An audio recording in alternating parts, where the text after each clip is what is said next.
Shema Yasha Allah, Yahweh, Allah Hayanawa, Yahweh, Achad. Shema Yasha Allah, Yahweh, Allah Hayanawa, Yahweh, Achad.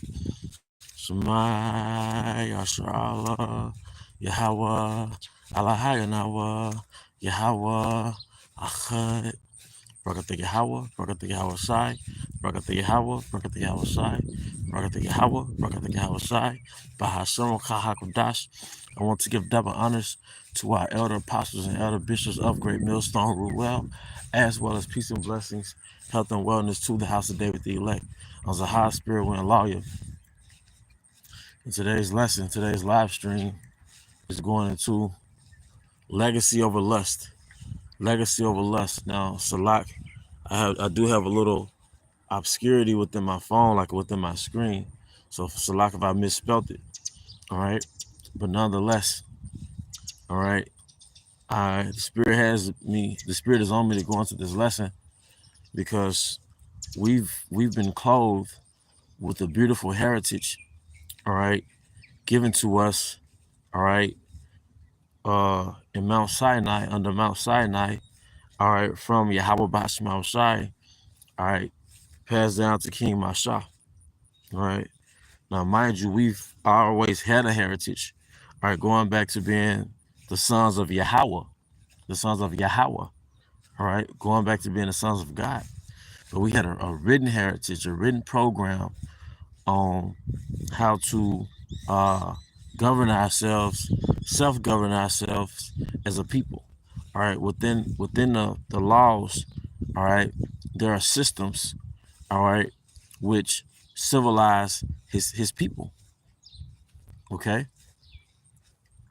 And one of those beautiful systems is arranged marriages, all right, marrying Israelite women as virgins, all right, marrying young. Yes, I will say, yeah, marrying young. All right, but those are beautiful systems, all right, that help maintain our existence in this planet Earth. Okay. And a lot of scattered Israelites abroad, all right, who are under the mask, under the identity of other nations, all right, keep those same customs because it's rooted back into the laws of their forefathers given to them under Mount Sinai by Yahweh Bahashim Yahushai to King Masha. Okay. And once again, we've been clothed with a beautiful heritage, all right, to establish families, all right, all right, pass down resources to your descendants, all right, pass down the earth, parts of the earth to your descendants, pass down other slaves of other nations to your descendants, all right. An example of this is the book of Tobit, one of my favorite books in the scriptures, all right, because it tells so much about our heritage, all right, from a cultural perspective and a spiritual perspective, all right. But from a cultural perspective, Tobias married Sarah, who was an Israelite. I believe she too was of the tribe of Naphtali, all right, but she was posted up in Iran, all right. It's in Ecbatane Media, which is Iran, and he married her at the age of 14. And also he had half of her father's substances, right? And he had half of his father's substances. But he was a very wealthy man because when his father and his father-in-law passed, if I'm not mistaken, he received the rest of their substances. So he became a very wealthy man, all right? But the marriage was an arranged marriage, and it was for the integrity, all right, of our nation, all right, in the midst of a diaspora, all right, in the midst of a great scattering, because you had the Assyrian captivity that caused the dispersion, that caused the dispersion of the Israelites, all right, and not only the dispersion, but the assimilation of Israelites into the Assyrian culture, which you can read about that in the book of Tobit, the first chapter. Okay, so you've always had Israelites scattered. All right, even Northern Kingdom, they were scattered throughout the Eastern world. They didn't all 100% go to the Americas, but the vast majority did. All right, hence the so-called Native Americans. All right, the Native Americans in the Western Hemisphere. All right, the North, Central, South American Native Americans. Okay, so-called. Nonetheless, we have customs within our people that still survive amongst the so-called Native American communities, all right, such as ceremonial laws, laws of cleanliness, all right, laws of hygiene, all right. But these are things that keep our people, our nation, our identity intact. It says in Jeremiah 17:4 that thou, even thyself, shalt discontinue from thine heritage. All right. Now, if you look up the word heritage, the key element, the key component in the word heritage is the word heir. And what does an heir do, or what does an heir receive? He receives the position of his father. He's a successor. Well, as a nation, we inherit the traditions of our forefathers. All right, we receive the traditions. So your heritage is the tradition of your forefathers, but we discontinue from our heritage. All right. The scriptures tell you in Sirach 42 how a father wakes up at night when no one sees because he's worried about the virginity of his daughter, showing you how important the virginity of his daughter is. He's worried that she'll get pregnant, all right, before he marries her off, which will cause great shame to him. He's worried that she'll have sex before he marries her off, and the man who she's betrothed to discovers that she's not a virgin, and she get put to death, and and the father get put to shame. He's also worried that the daughter will get married and play the harlot. So he's worried about all these freaking things concerning his daughter. All right, but it also shows you that it doesn't say the mother worried about the daughter. The father worries about his daughter because really the daughter is the property of his father. All right, going back to our heritage, the men own their families. It's a patriarchy. Our women run their families. Whoredom permeates the environment. The men ran their families, and they had arranged marriages. They even showed you that in the movie The Color Purple, which is a caricature of the so-called black man. All right, but the men ran the families. Okay, but marrying her off in her flower, pursuing to 1 Corinthians 7, that's a legacy move. Your daughter, the father being a decision maker, or the family being a decision maker, as to who the daughter is married to. All right, that's a legacy move. All right, your daughter come from a good stock. Today we will call it a pedigree. All right, a good stock, meaning a reputable family, man. That daughter has high value. She came from a good stock. All right, just picture brothers in this truth that you have a good relationship with, that you've been standing shoulder to shoulder with for 10 years. Those are reputable men. Those are men of good stock. And wouldn't you rather have your daughter get with a brother who's been diligently in this truth, than some dude pulling up, don't even, good morning, some dude pulling up and he just tinted windows, doesn't even come to the door, doesn't introduce himself, you know what I mean? Doesn't speak to any of the parents, just some nigga, man, pants sagging, get out the car, smell like smoke, playing Lil Durk or some shit. No, you would rather your daughter be with a brother of good stock. You see? But because of Babylon, and Babylon promotes the nigga image or the bad boy image, the son of the son of Belial image. All right, your daughter is enchanted in a lot of cases. Our little sisters, all right, are enchanted by little degenerates. All right, so and oftentimes they're victims to playing the harlot because that's just the Western coast of customs. All right, we're not marrying off virgins or things of that nature. Hence the white dress. See, but in this society, even men, Hebrew men, all right, we fall for the harlot. We fall for the big breasts and the fat butts, all right? And because it's sexually enticing, but we don't understand that back in our home, the Hebrew mind, you just pay for a harlot, man, all right? You could risk so much by dealing with a chick because she made you ride hard, you want some pussy. I mean, we're men, it can happen. Like, you're not going off if it happens, you know. But if she's a harlot's supposed to be paid for her services. All right, but that's better. And your ego, that urban ego, that hood ego make you think you doing some less of a man stuff by just paying for a harlot service. But how many men have messed up baby mamas, man? All right, and this was predicated off getting some pussy, man. Or you got a woman that you got with her, and now you playing the fool whether you realize it or not. All right. So part of us coming back to our heritage is to be legacy builders, man, legacy oriented, man.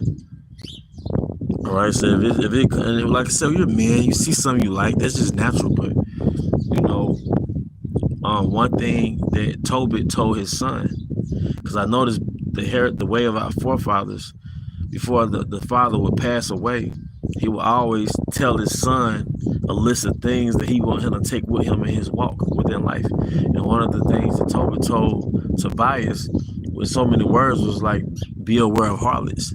Like, avoid harlots, stay away from harlots, or stay away from whoredom.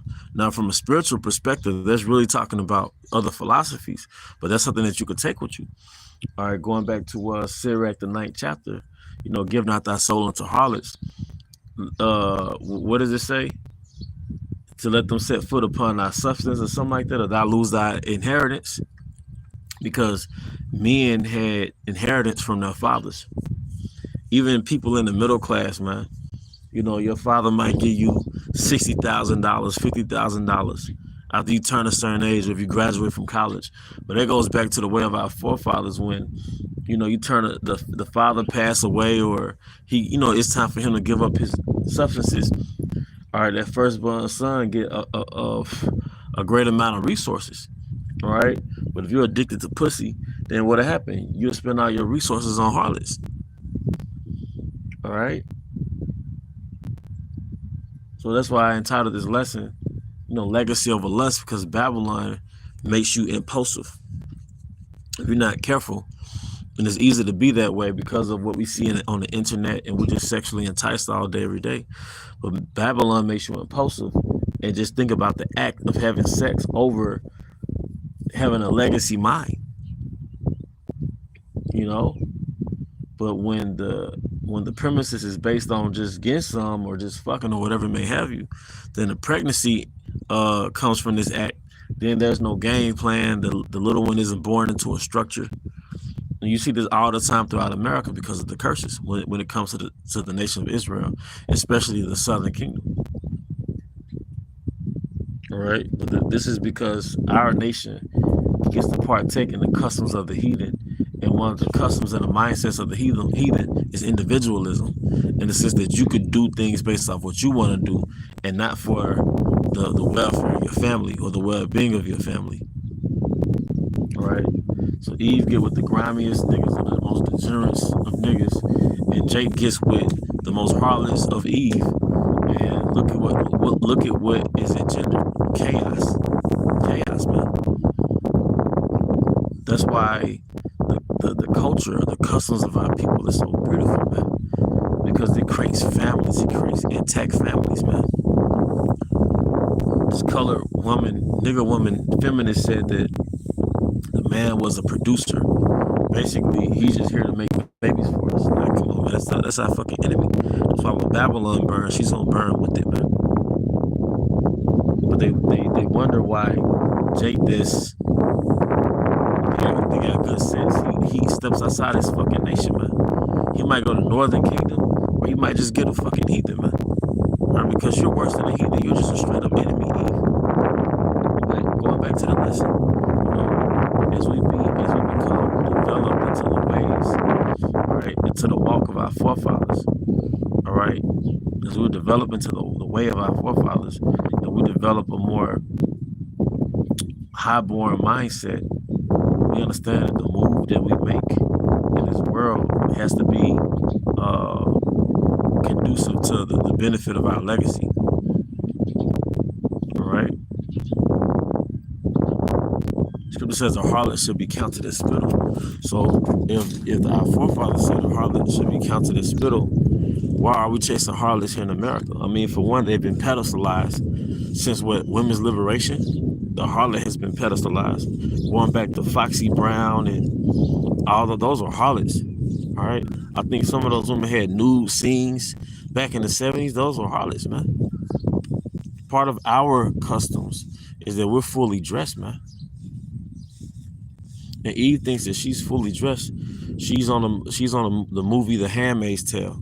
Her mind just goes black or white. Either she's butt fucking naked or she's on The Handmaid's Tale. She's like a Catholic nun. But our royal heritage, part of the thing that made our people so royal and so admired was for the beauty of our garments. And this is how you know that the Israelite woman had influence, because I have reason to believe that Elam got their attire from Israel, like how Elamite women dress, you know. And you can see it with Zebulonite women and their elaborate attire. I want to say Argentinian women, all right, and their elaborate attire. And I know Zebulon is known for those embroideries. Well, in works of embroideries, that goes back to Israel. That's in the book of Exodus. It might be the 35th chapter. It might not be. But it goes into men and women who are skilled in embroideries. You see? But the handwork of our fabrics was very elaborate, man. All right, that's Eastern royalty for you. All right. But just how the world marvels out the harlots like Megan Thee Stallion, Sexy Red, Glorilla, Cardi B, the world marvel after the Israelite woman and her apparel, man. All right, because that's basically the princess of the earth. The Sarah of the earth is this Israelite woman, from the so-called Black, Hispanics, and Native American woman. That's the Sarah of the earth. All right. So the world marvels after her and her negativity, but they in the kingdom they're gonna marvel after her and her righteousness. All right. So she's gonna be the prototype of a woman. All right, in the kingdom, because she naturally has that magnetism on this side. But the Israelite man is the same, man. The Israelite man is sought after for his athletic abilities. But even what Esau doesn't tell you, his engineering and architectural feats in Africa and in Spain and in Portugal. Esau doesn't tell you that this man was an architect and an engineer and had all these different cathedrals built. All right, this is the so-called black man's mind. All right, or the architecture of the so-called Mayans and the Aztecs, who are the Zebulonites and the Issacharites, and our great engineering feats, our great architectural accomplishments in this planet Earth that supersedes anything you've read in the history book, man. All right, but Esau downplays us as just mere athletes and dancers. You see?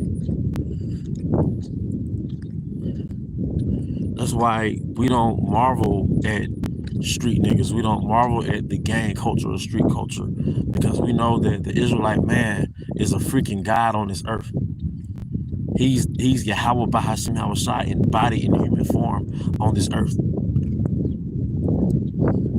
All right, he's Yahweh Shai in human form on this earth, man. The Israelite man, when he's in alignment with his power, he's the son of Yahweh. We were called the sons of Yahweh, or the sons of God, in the book of Genesis.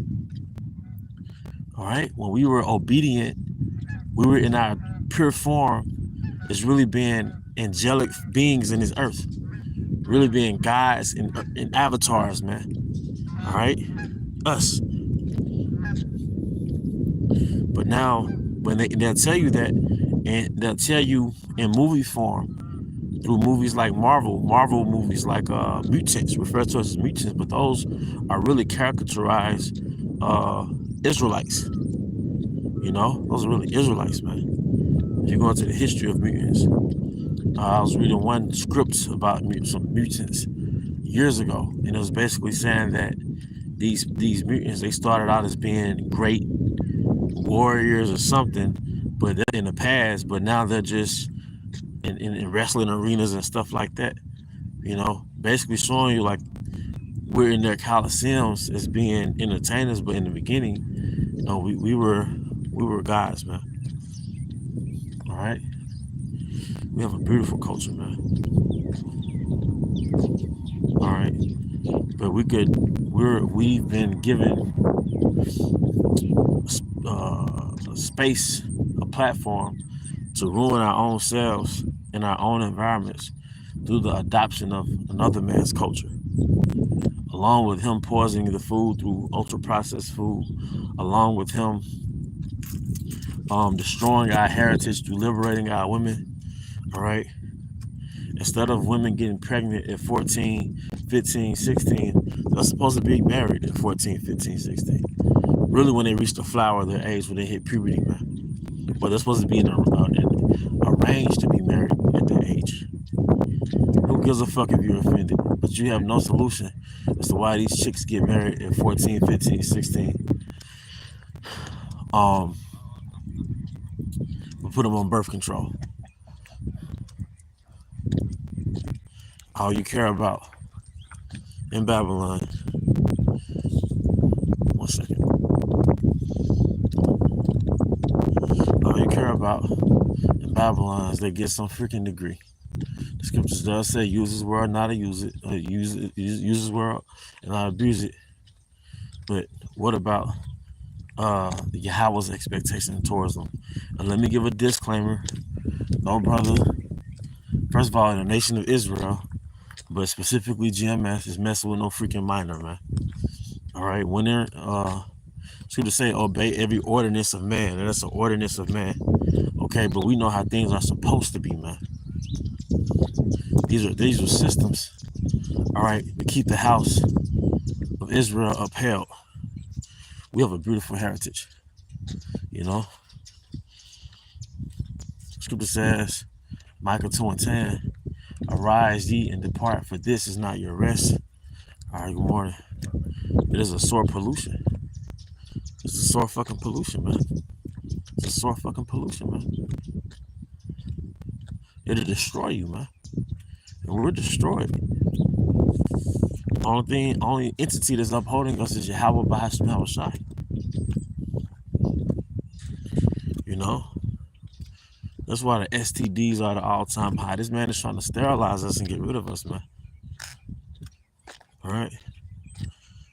That's why we're systemically oppressed, man. It's to destroy us, man. To oppress literally means to press. So there are systems put in place to where Jake as a collective will never rise as a nation in Babylon, man. There would never be a Zion in Babylon, all right, without Idumean interference, man. But with that, I do hope you brothers and sisters were edified. Once again, I want to give all honor and glory to Yahweh Bahasham Yahushai, Bahasham Kahakodash. I also want to give double honors to our elder apostles and elder bishops of Great Millstone who rule well, as well as peace and blessings, health and wellness to the house of David the elect, Abba Baal, Kam Yashala, Shalom.